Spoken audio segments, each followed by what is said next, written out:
Ada satu hal yang perlu kita coba sadari betul dan kita bangun di dalam diri kita, bahwa cinta itu adalah anugerah dari langit. Cinta itu adalah anugerah dari langit.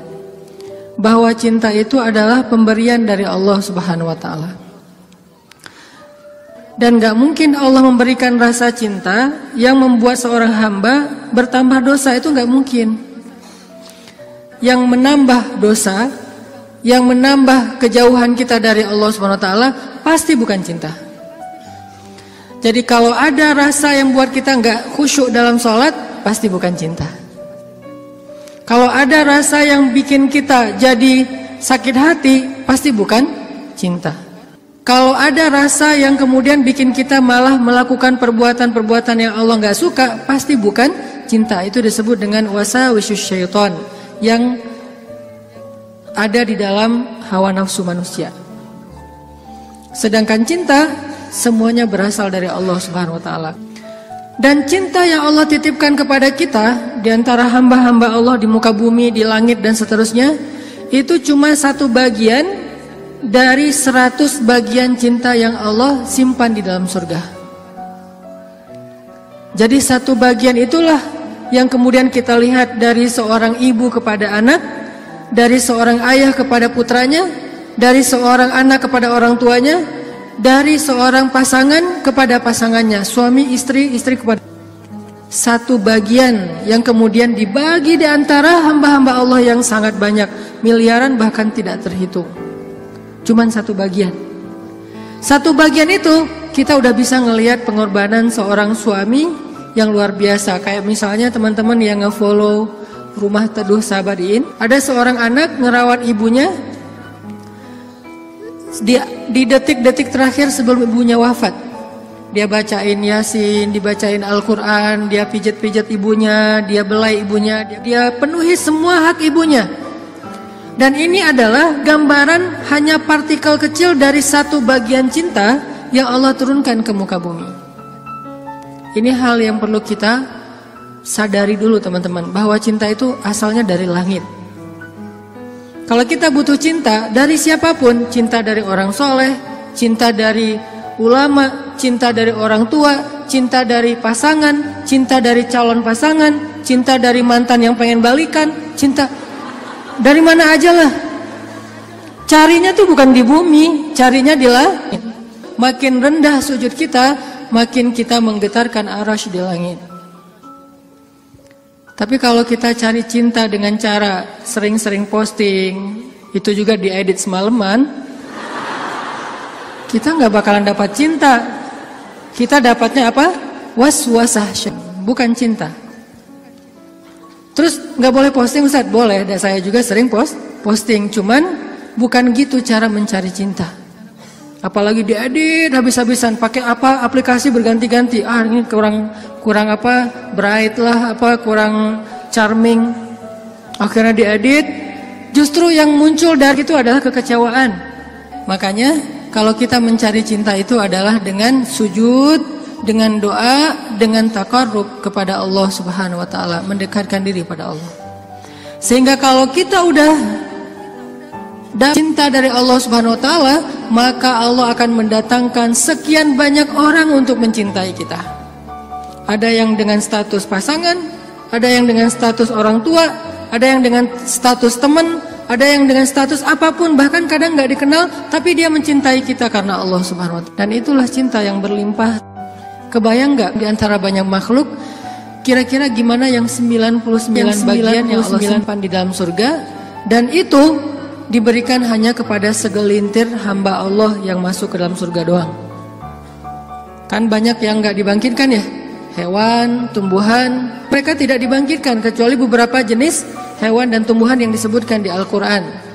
Tapi pada umumnya hewan tidak mengalami hari berbangkit. Jadi tidak ada hewan yang mendapatkan 7 golongan hewan yang dapat naungan di padang mahsyar, nggak ada itu. Yang ada manusia. Kalau hewan ngikut manusia, kalau dia berjasa dalam dakwah manusia dia terlibat. Tapi pada umumnya hewan dan tumbuhan itu tidak dibangkitkan. Padahal jumlahnya miliaran. Itu adalah satu cinta dibagi rata. Gimana 9 cinta dibagi kepada sedikit hamba Allah Subhanahu wa taala. Makanya Allah mengatakan di dalam surga itu la khaufun 'alaihim wa lahum yahzanun. Di surga itu tidak ada rasa takut, tidak ada rasa kecewa. Nggak ada lagi di surga itu adegan live group, itu udah nggak ada. Di surga itu nggak ada grup yang nge-live kita, kan lebih sakit ya, di live sama grup. Kalau kita nge-live grup masih mending. Kalau grup yang nge-live kita, gimana caranya? Tiba-tiba grup sepi, nggak ada broadcast, nggak ada chat. Ternyata mereka bikin grup baru, kita doang yang nggak di-invite.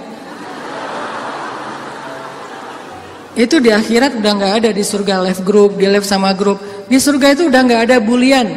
Kenapa nggak ada bulian? Karena udah nggak ada jomblo. Selama masih ada jomblo, semangat nih kalau udah bab ya kayak gini. Saya bukan mau menzolimi teman-teman gara-gara sering ngebully jomblo. Enggak, saya nggak ngebully, saya cuma empati doang. Kasihan sih. Kasihan boleh ya. Sebagian doang, yang lain insya Allah gue mah kasih aja Ustadz sebagai single fillah gitu ya, nggak masalah. Cuman ada sebagian yang mungkin masih berat menjadi seorang yang single, apalagi baru aja kemarin diputusinnya dengan bahasa yang nggak enak lah gitu. Kita adik kakak aja ya, kan nggak enak tuh. Tahu nggak teman-teman, ada cara mutusin yang lebih kejam dari itu. Kan yang biasa tuh kita temenan aja ya gitu ya, atau kita adik kakak aja. Ada nggak orang yang diputusin sama pasangannya, dibilang kamu tuh jadi ibu saya aja ya, kamu tuh seperti ibu buat saya? Ada. Dalam bahasa fikih disebut dengan zihar. Dalam bahasa saya disebut dengan diputusin dengan cara paling kejam. Di mana ayat zihar? Nanti coba teman-teman kita baca satu ayat aja di dalam surat Al-Mujadilah. Teman-teman bisa buka mushaf Al-Quran. Kita coba buka surat Al-Mujadilah, surat 58. Surat Al-Mujadilah ayat 1. Ini salah satu ayat diputusin di dalam Al-Quran. Dan diputusinnya dengan cara yang paling kejam menurut Al-Quran. Saking kejamnya Allah kasih semacam punishment buat yang mutusin, dengan cara harus berpuasa selama 2 bulan berturut-turut. Jadi kan kamu dan saya jadi anak sama ibu ya, berarti dia harus berpuasa 2 bulan berturut-turut. Kenapa? Kejam banget. Dan Khawlah bintu Sa'labah yang disebutkan di dalam ayat ini pernah digituin sama suaminya. Dulu ketika dia masih muda, suaminya meminang dia, menikahinya. Setelah Khawlah menjadi tua, suaminya kemudian jadi marah-marah kepada Khawlah dan mengatakan, pokoknya buat saya kamu itu seperti ibu. Ini bahasa zihar kalau dalam bahasa fikih. Atau diputusin kalau dalam bahasa kita. Diputusin oleh suami sendiri dengan kata-kata, kamu itu seperti ibu buat saya. Akhirnya Khawlah bintu Sa'labah sedih banget. Khawlah sedih luar biasa. Tapi dia penasaran, maksud kata-kata suami saya apa? Maksudnya saya udah haram buat dia selama-lamanya atau itu tidak berlaku? Akhirnya Khawlah datang kepada Rasul. Ya Rasulullah, dia japri Rasul. Dia bilang, ya Rasul, saya diginiin sama suami saya. Kata suami saya bahwa dia buat saya itu, saya seperti ibu bagi dia, di capture. Apakah ini berarti saya sudah haram buat suami saya ya Rasul? Kata Nabi, ya wahai Khawlah, sudah haram. Akhirnya Khawlah sedih banget. Cuman Khawlah kalau sedih gak mau pakai emotikon nangis kepada orang lain. Emotikon nangisnya hanya kepada Allah Subhanahu wa taala. Disebut dengan watashtaki ilallah, curhat kepada Allah. Dia tidak curhat perasaannya kepada makhluk. Kan curhat itu meluapkan isi hati dan perasaan ya, curahan hati. Artinya dia gak mau mengekspresikan perasaan senang dan sedihnya kepada manusia. Kalau perlu bikin emotikon yang khas atau beli emotikon, dapat hadiah emotikon khusus, emotikon mellow dari teman-teman. Dia nggak mau mengekspresikan kesedihan dia kepada manusia. Biar yang tahu kesedihan dia cuma 2, Allah kemudian pasangannya yang halal. Orang lain nggak tahu kalau dia sedih. Orang lain nggak tahu kalau dia sedang dalam keadaan terbeban. Nggak ada yang tahu. Sampai ibunya aja nggak tahu. Ayahnya aja nggak tahu, temennya nggak tahu, gengnya tuh nggak tahu, geng SMP, SMA, SD nggak ada yang tahu.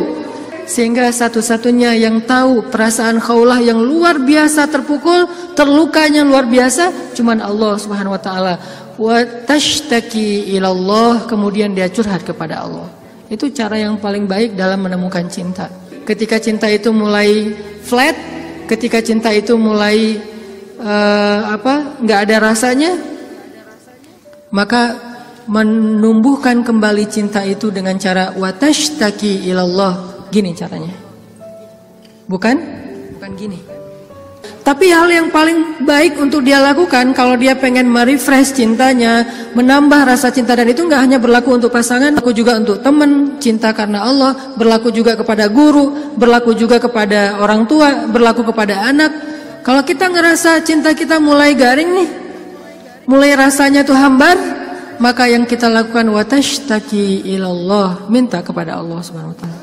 Karena dialah yang Allah titipkan, yang Allah kirimkan dalam hidup kita untuk kita luahkan semua rasa, rasa bahagia, rasa cinta, rasa sedih, rasa kecewa, semua ke dia, bukan ke orang lain. Kalau kita punya pasangan tapi rasa itu diungkapkan kepada orang lain, maka kita mencurangi pasangan kita. Kita punya pasangan tapi curhatnya ke orang, jadilah TTM ya. Ini berarti kita curang, nggak fair sama pasangan kita. Toh kita juga nggak mau digituin oleh pasangan kita kan? Terus apa yang harus kita lakukan? Kalau kita ngerasa pasangan kita nggak pengertian, ada zat yang maha pengertian untuk kita curhat kepadanya. Kenapa harus orang lain? Dan Allah nggak akan pernah ngebocorin curhat kita ke siapa-siapa, teman-teman. Allah sebaik-baik penjaga rahasia. Dan Allah senang banget dengar curhat kita. Beda dengan orang. Kalau orang teman siapa gitu dengar curhat kita, misalnya kita telepon. Kita telepon di loudspeaker sama dia, ditaruh di meja, terus dia ngapa-ngapain ya? Kita ngomong panjang lebar, pas udah lama nggak dapat respon, kita nanya, kamu dengar nggak sih? Dia langsung lari. Ada yang lebih parah lagi tuh, bukan cuma di loudspeaker, kita baru mulai curhat, dia balik curhat. Aku habis dimarahin sama suami aku. Wah, laki-laki itu emang kayak gitu. Gue juga tiap hari dimarahin. Tahu nggak gimana cara dimarahin? Panjang tuh. Akhirnya malah dia yang curhat. Kita curhat, dia jadi dapat banyak info, akhirnya dia nikung. Oh, parah banget ya. Pernah ditikung sama teman curhat? Ada sahabat Nabi yang pernah ditikung. Ditikung fisabilillah. Namanya Abu Darda. Abu Darda, temenin aku dong. Ngapain? Ngelamar seorang perempuan, seorang cewek, soleha, hafizah, cantik, terpelajar. Kayaknya nih calon makmum ideal banget. Kenapa ideal? Yang salah baca ketika sholat dia bisa benerin. Tapi insya Allah imamnya nggak bakalan salah baca. Kalau yang dibacanya Al-Ikhlas ya. Gua mah pede nggak nyari makmum yang hafiz-hafiz banget. Kenapa? Karena kalau ngimamin surat Al-Ikhlas jadi nggak pernah salah. Salman ngajak Abu Darda. Abu Darda nemenin, datang ke rumah cewek itu. Pak, saya mewakili Salman, pengen ngelamar anak bapak, putri bapak. Kata bapak ini, ya udah saya tanyain dulu ke putri saya, kalau dia setuju nanti saya nikahkan kalian. Harus nanya dulu ke perempuannya, ke putrinya, karena nggak boleh nikah paksa dalam Islam. Sama dengan nggak boleh menghalangnya yang sudah punya niat baik untuk menikah. Sama dengan kita menghalang-halangi anak kita untuk datang ke masjid beribadah. Calon mertua. Nggak boleh menyusah-nyusahin anak kita yang pengen beribadah. Apa ibadahnya? Nikah. Bukankah nikah itu setengah dari agama? Selama itu kita perhatikan bukan sesuatu yang sangat beresiko, yang terlalu terburu-buru, ceroboh, maka biarkan mereka melihat kebesaran Allah Subhanahu wa taala di dalam rumah tangganya. Rumah tangga seperti usaha dibangun dari nol, tiba-tiba Allah kasih banyak kemudahan setelahnya. Udah selesai lamar, ditanya sama ayahnya kepada putrinya, "Nak, gimana tuh ada satu orang cowok di depan ngelamar kamu? Yang mana?" Itu yang Salman, yang orang Asia. Anaknya kemudian keluar ngintip. Ngintip bahasa kita stalking. Karena ada seorang perempuan dilamar, kemudian dia nggak pede gitu. Dia bilang ke Rasulullah, "Ya Rasulullah, boleh nggak kalau saya tuh aib saya bahwa dia kepalanya ini rambutnya banyak yang sudah rontok karena penyakit. Kemudian dia bilang, boleh nggak saya pakai rambut palsu atau saya tutup rambut saya dan saya nggak kasih tahu ke siapa-siapa kalau rambut saya itu udah rontok. Kata Nabi, sampaikanlah. Jadi nggak perlu diedit, nggak perlu dibikin yang sekeren mungkin, tapi kemudian orangnya kecewa. Dia stalking, oh itu cowoknya. Kalau yang di sebelahnya itu Abu Darda, ya sudah. Akhirnya si cewek menerima lamaran, tapi bukan untuk Salman, untuk Abu Darda. Datang bapak itu, alhamdulillah saya udah bicara dengan anak saya. Oh gimana Pak, Salman udah deg-degan gitu. Sabar ya Salman, ternyata anak saya belum berkenan untuk menikah dengan Salman. Oh nggak apa-apa Pak, cuman anak saya ternyata ridho menikah. Oh apa-apa. Jadi nggak enak hati gitu kan. Aduh Salman, ini bukan saya loh ya, minta kan tadi kamu dengarkan saya ngomong apa. Kata Salman, udah biasa aja kali Abu Darda, tapi saya nggak mau nikung kamu. Udah nggak apa-apa, kan Allah menciptakan kita berpasang-pasangan, masing-masing udah ada takdirnya. Akhirnya Abu Darda nggak enak banget. Si bapak juga terlalu vulgar. Harusnya kan biarin dulu mereka pulang di Japri ya. Abu Darda balik kan bisa ya. Abu Darda ditelepon gitu balik, mau ada yang diobrolin. Kenapa di depan Salman? Sehingga Salman jadi sedih. Enggak, ternyata mereka paham. Cinta mereka itu karena Allah Subhanahu wa taala. Kalau belum berjodoh berarti emang bukan itu cintanya. Dan mereka tidak akan memberikan hatinya, karena hati itu satu-satunya organ di datu yang paling berharga, dan dia nggak akan ngasih kecuali kepada orang yang sudah berakad, saya terima nikahnya, dan kemudian dikatakan oleh saksi sah. Kecuali saksinya mantan, itu nggak bakalan sah. Saya terima nikahnya. Gimana saksi? Belum. Oh ya, ulangi lagi. Udah 100 kali, belum aja. Kenapa? Saksi nggak bisa move on. Yang lebih berat tuh bukan saksinya yang mantan, KUA-nya yang mantan. Tuh parah tuh. Ini kenapa ya persyaratan nggak ada yang lengkap ya? Semuanya persyaratan kurang aja gara-gara KUA-nya adalah mantan. Nauzubillah ya. Kan pernah viral tuh di Instagram yang seseorang ngelakuin kriminal kemudian disidang. Kebayang gak sih pas lagi di sidang gitu ternyata ketua majelis hakimnya itu mantan kita. Wah, jadi kamu setelah putus dari aku jadi gini? Iya, aku gak bisa hidup lagi tanpa kamu. Ya udah apa? Kamu saya vonis menikah dengan saya. Gak penting juga. Nah akhirnya kita balik lagi ke cerita Khawlah. Khawlah curhat kepada Allah. Ketika ada masalah, Khawlah bilang ya Rabbi ilahi. Dia curhat, dia nangis, dia habis-habisan hanya di hadapan Allah saja. Ketika di hadapan manusia, dia nggak mau menunjukin dirinya lelah di hadapan manusia. Dia nggak mau menunjukin dirinya fragile di depan manusia. Dia hanya menunjukkan kelemahan dirinya di hadapan Allah. Allah ilahi, saya fakir sedangkan engkau maha kaya. Saya lemah sedangkan engkau maha perkasa. Saya bodoh sedangkan engkau maha bijaksana. Saya bingung sedangkan engkau maha tahu segala-galanya. Kita tunjukkan semua kelemahan kita, curhatnya kepada Allah, jangan kepada makhluk. Dan Allah senang banget dengar curhat hambanya. Apa nama Allah yang maha mendengar? Sami'un. Allah itu gak pernah lelah mendengar curhat, doa, dan semua isi hati hamba-hambanya ketika mereka berbicara kepada Allah. Ya Allah, ya Allah. Setiap hari kita berdoa kepada Allah dengan doa yang sama, Allah gak pernah bosan. Makanya Allah As-Sami' yang maha mendengar. Makin panjang curhat kita, Allah makin sayang sama kita. Beda kan sama orang, makin panjang curhat kita, makin ditandain besok-besok kalau kita telepon gak akan diangkat lagi. Pura-pura sibuk lah. Terus kalau kita WA, japri gitu nggak dibaca-baca, pura-pura tadi tinggalan handphonenya apa segala macam. Karena gitu kita mau curhat, bukannya Allah mendengar doang, malah Allah mendatangi kita. Wa idza salaka ibadi anni, kalau hambaku bertanya kepadamu, di mana Allah? Saya pengen curhat. Wa idza salaka ibadi anni fa inni qarib, aku dekat. Artinya ketika kita pengen curhat, Allah mendatangi kita. Kadang-kadang kita nggak pengen curhat aja, Allah mendatangi kita karena pengen dicurhatin. Kan baik banget Allah tuh. Padahal kan yang butuh kita ke Allah, bukan Allah butuh kita. Tapi karena saking pemurahnya Allah, dari arasnya turun ke langit dunia. Setelah turun ke langit dunia, Allah bertanya, hal min dhi hajah, ada enggak hamba-hambaku yang butuh pertolongan? Allah manggil-manggil kita tuh di langit dunia tuh. Allah manggil-manggil kita, kita tidur. Ilfil nggak Allah? Besok datang lagi. Hal min dhi hajah, ada nggak hamba-hambaku yang butuh pertolongan? Masih tidur. Ilfil nggak? Besok datang lagi, dan itu berlaku dari sejak Allah menciptakan manusia sampai hari kiamat.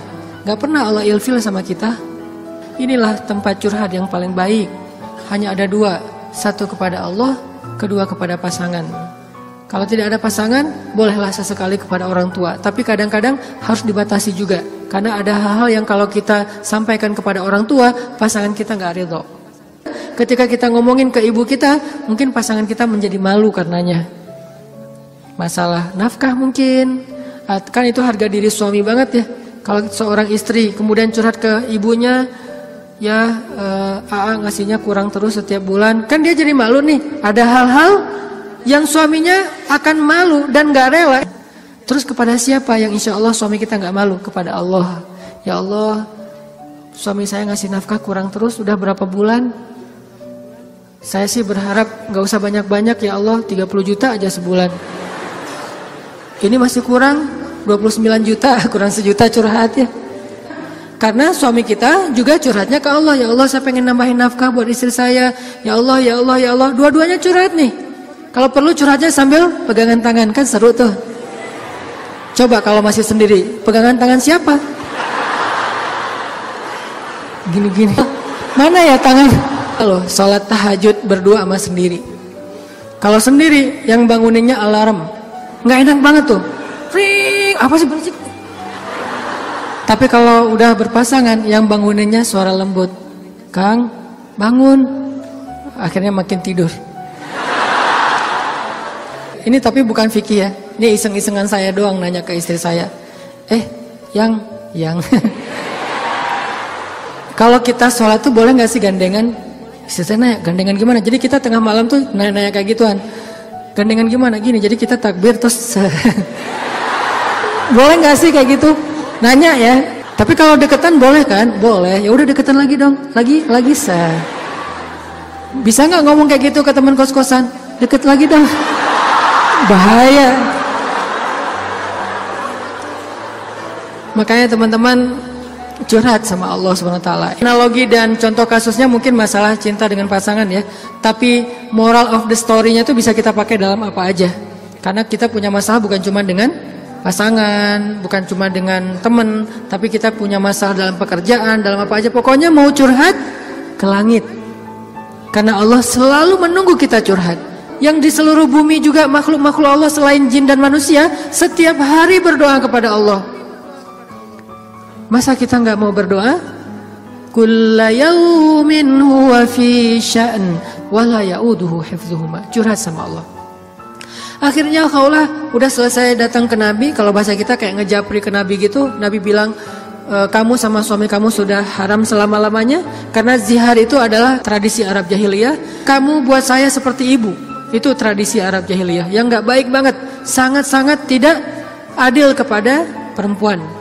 Jadi ini salah satu ayat bukti bahwa Al-Quran itu benar-benar turun untuk mengangkat kehormatan perempuan. Karena tradisi Arab Jahiliyah, kalau dia udah mulai bosan sama istrinya, langsung dia ceraikan seumur hidup. Kenapa seumur hidup?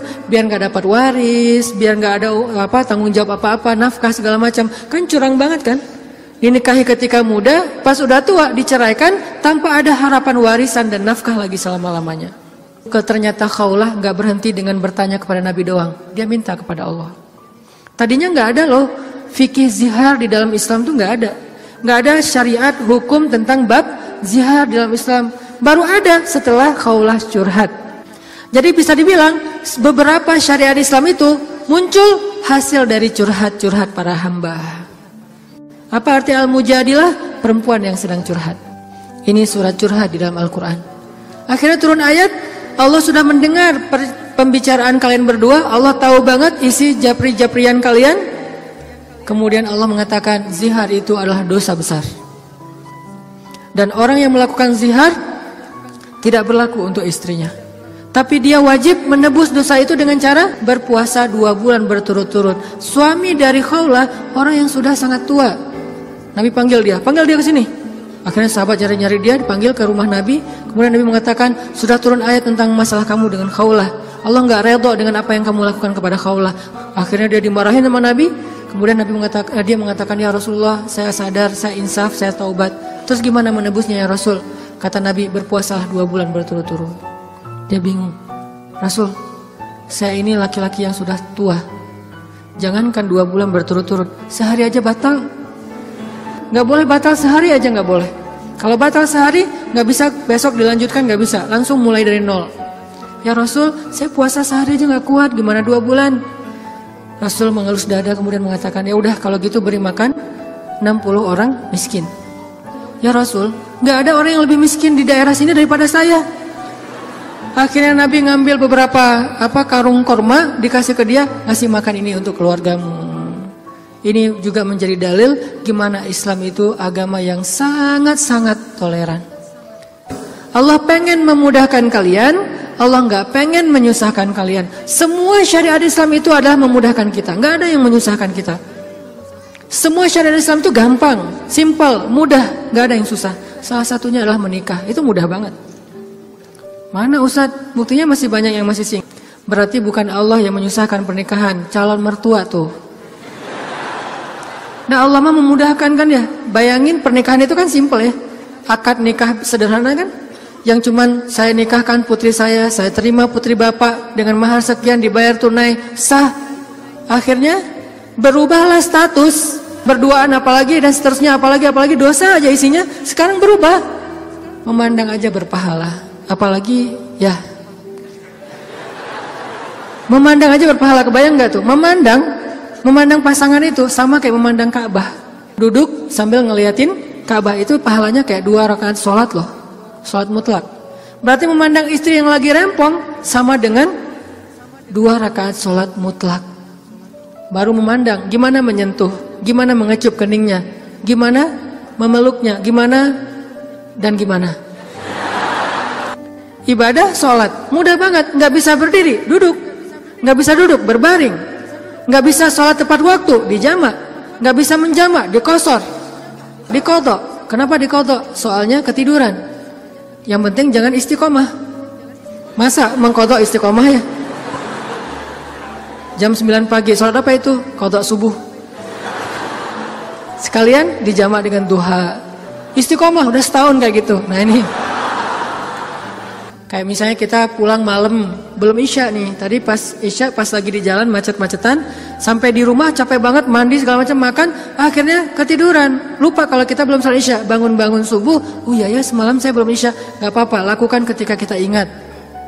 Karena itu lupa atau gak sadar atau gak tahu ilmunya. Balik lagi, akhirnya Allah turunkan ayat untuk ngebela Khawlah bintu Sa'labah. Kenapa? Curhat kepada Allah. Jadi butuh cinta, butuh ditambahkan rasa cinta, butuh diharmoniskan perasaan cintanya, minta kepada Allah karena cinta itu dari Allah Subhanahu wa taala, bukan dari makhluk. Hati kita itu ada di antara jemarinya Allah, ada di dalam genggamannya Allah. Kadang-kadang kita sendiri nggak berkuasa untuk nolak apa yang diinginkan oleh hati kita sendiri loh. Dan saya ngebuktiin banget, saya sering bilang saya itu bukan tipe istri saya banget. Ada 4 hal yang istri saya nggak mau, 4-4-nya ada di saya. Ketika sebelum ketemu saya, pokoknya saya nggak mau ini. Aduh, nggak mau banget deh, nggak banget deh. Makanya jangan gampang nyumpahin ya. Nanti malah dikasih seperti yang kita sebutin. 4 hal yang saya nggak pengen banget ada suami saya yang 4 ini. Ternyata pada diri saya ada 4-4-nya. Ya Allah, tundukkanlah hatinya untukku, ditundukkan. Kok saya nggak bisa nolak kamu? Ya. Kuat-kuatan doa kan? Dia berdoa, ya Allah please jangan orang itu. Ya Allah please yang dia. Kuat-kuatan doa. Ya Allah jangan orang itu, please jangan orang itu. Ya Allah please dia aja, jangan yang lain. Ustadz dilawan ya. Doa. Jadi minta sama Allah itu gampang banget loh. Hidup kita tuh cuma masalahnya cuma gini doang. Buat saya hidup saya itu modalnya bukan duit, bukan teman, walaupun itu semuanya penting dan berharga, tapi modal paling penting dalam hidup saya itu ini. Makanya saya nggak mau sama sekali menggadaikan doa dengan makanan yang syubhat dan haram, nggak mau saya. Misalnya jalan ke luar negeri kayak kemarin New Zealand, Jepang yang bukan yang muslimnya minoritas kan susah nyari makan halal tuh. Mending lapar daripada saya akhirnya mencari-cari alasan, ini kan darurat kan udah nggak ada pilihan segala macam. Ini kan makannya ikan tapi kan satu minyak dengan makanan yang nggak halal. KFC kalau di luar negeri itu halal. Mungkin kalau di Singapura McD KFC-nya udah ada label halal. Tapi kalau di beberapa negara yang lain nggak ada label halal. Walaupun ayam kan bukan babi Ustaz, bukan pork. Tapi kan dia nggak disembelih dengan nama Allah. Saya nggak mau. Pengen ngerasain gimana ya rasanya ayam goreng di mana gitu, ayam kriuk di mana, dia beda dengan di Indonesia. Tapi kan itu bahayanya bukan masalah hal haram, menggadaikan doa kita. Begitu kita makan, kenyangnya cuma sebentar, nanti juga udah lapar lagi, tapi doa kita ditolak 40 hari 40 malam. Dimana kalau pas lagi di luar negeri, terus kita ada masalah di imigrasi pas di bandara, kita berdoa gimana cara Allah akan mengabulkan? Kenapa? Modal kita dalam hidup tuh doa banget tuh. Saya ngerasa banget banyak keajaiban dalam hidup gara-gara berdoa. Bukan berarti saya udah soleh ya, bukan. Allah yang maha baik. Minta, ya Allah saya lagi butuh ini. Jadi duit kita teman-teman ada di sisi Allah. Jadi gak usah khawatir, tinggal minta. Teman-teman khawatir gak nyimpan duit di bank? Gak khawatir kan? Uang ada di bank 1M. Tenang kan? Kenapa kok tenang nitip uang 1M kepada manusia, tapi nggak tenang menitipkan harta itu kepada Allah? Ini nggak fair nih imannya nih. Kalau Allah lebih dahsyat daripada kartu dan buku rekening apa? Allah tidak pernah ingkar janji. La yukhliful mi'ad. Allah lah yang memberi kalian rezeki. Allah lah yang menjamin untuk kalian hidup. Sehingga buat saya pribadi, saya tuh orang kaya. Uangnya di mana Ustaz? Di Allah. Saya tuh orang kaya, punya banyak aset. Mana asetnya? Allah yang tahu, saya nggak tahu, tapi Allah tahu. Kan gitu kan, sederhana sebetulnya, gampang banget. Duit ada di Allah. Sama kayak orang bilang, saya banyak duit, alhamdulillah sekarang ada beberapa ratus juta. Di mana? Di bank. Aman? Enggak. Walaupun kita merasa nyaman, tapi nggak aman. Kalau di Allah, kita nggak merasa nyaman, padahal itu yang paling aman. Tapi kan nggak ada wujudnya Ustaz. Emang di bank ada wujudnya? Tapi kan nggak ada bukti apa-apa segala macam. Apakah Allah pernah ingkar janji? Nggak pernah. Tapi nariknya gimana Ustaz? Kalau ke bank kita tinggal datang ke tellernya, kita minta. Kalau ke Allah lebih gampang, nggak perlu macet-macetan ke teller, nggak perlu ngambil nomor antri, tinggal gini doang. Lebih mudah. Nggak ada tapi untuk Allah. Tapi itu hanya berlaku buat kita. Sebaik apapun kita ada tapinya. Tapi kan dia juga manusia. Minimal. Kalau enggak, tapi kan dia enggak jujur, tapi kan dia jahat, tapi kan dia curang. Kalau dia orang baik, tapi kan dia manusia. Tetap ada kurangnya kan? Kalau Allah enggak ada tapinya. Allah enggak akan memberikan harta karena kekurangan. Allah Maha Kaya. Allah terlalu sibuk. Allah Maha Kuasa. Allah enggak dengar. Allah Maha mendengar. Allah misalnya enggak melihat. Allah Maha menyaksikan. Apa sih yang kita persoalkan dari Allah? Tinggal gini doang. Tapi saya udah sering gini nggak didengar sama Allah. Berarti kita nggak punya kontrak. Kontrak itu udah kita batalin dengan makanan yang haram. Kontrak itu udah kita batalin dengan memutuskan silaturahim. Kontrak itu udah kita batalin dengan berburuk sangka kepada Allah. Itu kan yang membatalkan kontrak. Begitu kita berburuk sangka kepada Allah, apa sih maunya Allah nih? Ya Allah, please tolong saya dong. Tapi ngomongnya apa sih maunya? Allah batal kontraknya. Harusnya kita mengatakan, ya Allah bantu saya ya Allah. Saya yakin tidak ada sesuatu yang sia-sia dari takdirmu. Kita berbaik sangka kepada Allah, maka Allah pasti akan menunaikan janji. Wa aufu bi ahdi, ufi bi ahdikum. Tunaikan janji kalian kepada aku tunaikan janji aku kepada kalian. Modal itu doa banget teman-teman. Doa banget. Cinta, mau dapat sahabat, mau dapat pasangan, mau dapat kasih sayang orang tua, mau dapat doa dari orang-orang soleh, mau dapat rezeki yang berkah, mau dapat terutama cinta dari Allah. Caranya adalah menengadahlah ke langit, bukan ke bumi. Sujudlah di bumi, lalu memintalah ke langit. Maka Allah Subhanahu wa ta'ala akan melimpahi kita dengan rasa. Tinggal kita yakin aja sama Allah. Masalah yakin inilah yang membuat kita kadang-kadang jadi harus menunggu. Menunggu keajaiban dari Allah tergantung tingkat keraguan. Makin besar ragu kita, makin lama kita menunggu datangnya pertolongan Allah. Makin kuat keyakinan kita, makin cepat datangnya pertolongan Allah. Orangnya soleh banget, imannya pasti kuat tuh. Tapi dia belum ditolong aja sama Allah. Nah, berarti kita belum paham cara Allah menolong kita. Allah nolong kita itu dengan dua cara teman-teman. Pertama, pertolongan UGD. Apa yang dilakukan Allah? Allah akan menolong hati kita terlebih dahulu. Bukan masalah kita diangkat, hatinya yang dikuatkan. Itu pertolongan Allah. Tapi diuji oleh Allah dengan sakit, dengan kemiskinan. Kok Allah nggak mendengar doa dia? Nggak, Allah mendengar doa dia. Terus apa bukti pertolongan Allah? Allah nggak langsung ngasih dia duit, sembuh dan segala macam, bukan. Allah kuatkan hatinya sehingga kita nggak habis pikir, kok dia bisa bertahan ya dengan kondisi kayak gitu. Kok dia tetap bisa bahagia ya dengan keluarganya dalam kondisi kayak gitu. Ibu di rumah Teduh Sahabadiin itu, ibu ini pasien kanker apa gitu. Beliau udah parah banget dan dirawat di rumah sakit, nggak ada yang jagain. Kenapa? Karena suaminya lumpuh. Kebayang nggak tuh ujian rumah tangga? Anaknya masih kecil-kecil. Salah satu anaknya tuh SMA ngurus ayahnya. Sementara suaminya lumpuh udah nggak bisa ngapa-ngapain. Maaf. Buang air kecil, air besar di tempat tidur, semuanya di tempat tidur, nggak berdaya. Istrinya kanker stadium lanjut, dirawat di rumah sakit Hasan Sadikin, tapi nggak dapat kamar sehingga harus bolak-balik. Kalau bolak-balik ke rumah jauh, akhirnya tinggal di rumah Teduh. Cuman yang pertanyaan istri saya agak heran, udah berapa lama suaminya lumpuh? Udah 3 tahun. Istri saya ngelihat anaknya baru setahun. Loh, anaknya baru setahun ya? Iya. Suaminya udah lumpuh 3 tahun. Terus gimana caranya? Maksudnya masih bisa dikasih keturunan, yang penting jangan dibayangin aja. Gak boleh ngebayangin. Kita hanya ngebahas hikmah. Bukan kok bisa ya? Masya Allah luar biasa ya. Allah masih tetap ngasih kebahagiaan kepada mereka. Anak bayi sebagai hiburan buat mereka. Kalau suaminya lagi kangen anaknya dibawa ke rumah. Kalau istrinya lagi kangen dibawa ke rumah sakit. Ganti-gantian, penyejuk hati mereka. Allah pengen menguatkan hati mereka dengan sakitnya lewat seorang bayi. Itu cara Allah menolong kita teman-teman sebelum diangkat masalah kita. Sehingga jangan salah paham kalau ada orang soleh miskin, kalau ada orang soleh sakit, kalau ada orang soleh kena musibah terus. Mungkin Allah tidak langsung menyelesaikan masalah dia, tetapi Allah lebih suka untuk menjaga hati dia.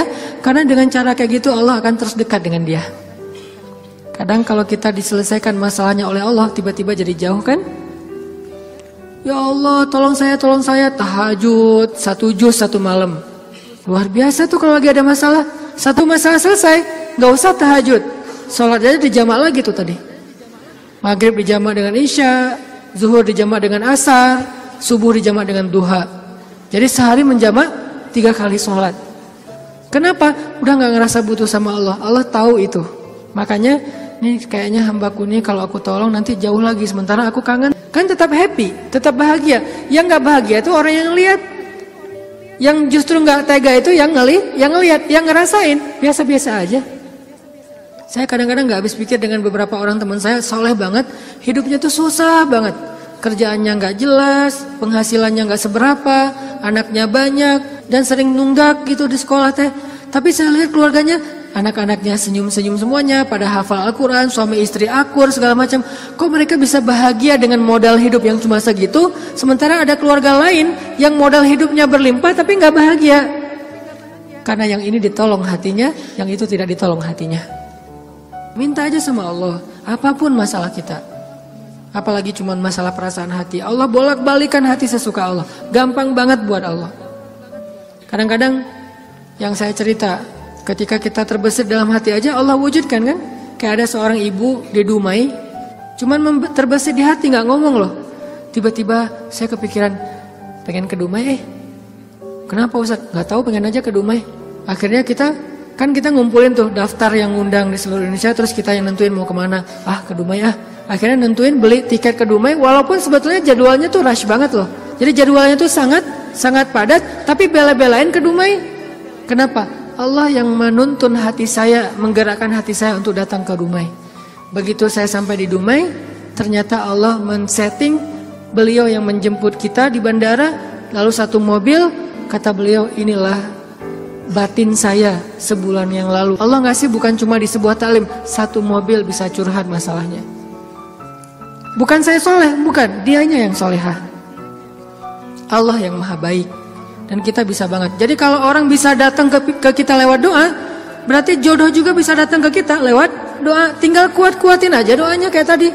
Saya pernah satu raudhah dengan seorang calon pejabat ya. Satu raudhah, dia lagi umroh, saya juga lagi umroh. Kita satu karpet hijau tuh raudhah. Kebenaran saya tahu beliau dan gak setuju dia menjabat karena banyak mudaratnya daripada manfaat. Dan saya tahu karena mau menjabat waktu itu, dan saya tebak-tebak aja nih kayaknya doanya supaya dia dipilih nih. Dia doa di sebelah saya juga doa di sebelah dia. Saya doanya pas dengerin kayaknya khusyuk banget doanya, nangis-nangis itu. Ya Allah, tolong jangan kabulkan doa orang di sebelah. Karena mudaratnya lebih banyak, saya nggak rela banget dia yang berkuasa karena bahaya banget. Jelas doa itu yang paling luar biasa. Sama kayak kita menjalani hidup, ada masalah dikit tinggal gini kan. Sama kayak kita ada asuransi, ada masalah dikit tinggal klaim. Cuman ngeklaim asuransi kan lama nih. Kita harus bayar 200.000 dulu, kita harus ada prosesnya dulu. Kalau ke Allah, kenapa kita ngeluh? Kok lama banget ya Allah, kok lama banget? Enggak, kalau kita yakin akad kita dengan Allah di sini. Makin kuat di sini, makin cepat Allah menolong kita, dan itu ajaib banget. Saya nolak kalau misalnya Allah mau mendatangkan sesuatu dalam hidup saya, gimana pun ditolak tetap akan datang. Tetap akan ketemu. Alam yajidka yatiman fa'awah wa wajadaka dhallan fahada wa wajadaka ailan fa'aghna. Itu yang jadi modal kita. Bukankah dulu kita pernah ngalamin masa-masa sendiri kemudian Allah beri kita keluarga? Masa-masa ketika kita bingung Allah beri kita petunjuk. Fa'ammal yatima fala taqhar wa ammas sa'ila fala tanhar wa amma bi ni'mati rabbika fahaddis. Apa maksud wa amma bi ni'mati rabbika fahaddis? Nikmat Tuhanmu itu dibicarakan. Maksudnya apa? Untuk membuat kita makin yakin sama Allah. Ya, dulu kan Allah pernah nolong kita. Dulu kita pernah lapar, Allah yang beri kita makan. Dulu kita pernah bingung di sebuah kota mau kemana, Allah kasih kita tempat tinggal. Dulu kita pernah bingung sendiri, Allah kesepian sendiri, Allah kasih kita keluarga. Itu yang dibahas untuk tajdidul iman, memperkuat iman kita kepada Allah Subhanahu wa taala. Jadi kesimpulannya teman-teman, bahwa kita butuh apa aja mintalah sama Allah, termasuk cinta. Jangan begging kepada manusia, karena itu akan menjatuhkan harga diri kita. Kalau mau begging, mengemislah kepada Allah Subhanahu wa taala. Makin kita mengemis kepada Allah, makin Allah angkat derajat kita. Makin mengemis makin mulia. Kalau ke manusia makin mengemis makin hina. Mudah-mudahan ini menjadi booster buat kita, bukan hanya dalam masalah pernikahan, tapi juga dalam semua masalah hidup kita. Dan la tahzan, innallaha ma'ana. Gak usah khawatir, jangan sedih, jangan putus asa. Allah itu selalu bersama kita. Kenapa kita tidak mengandalkan ini dalam hidup kita?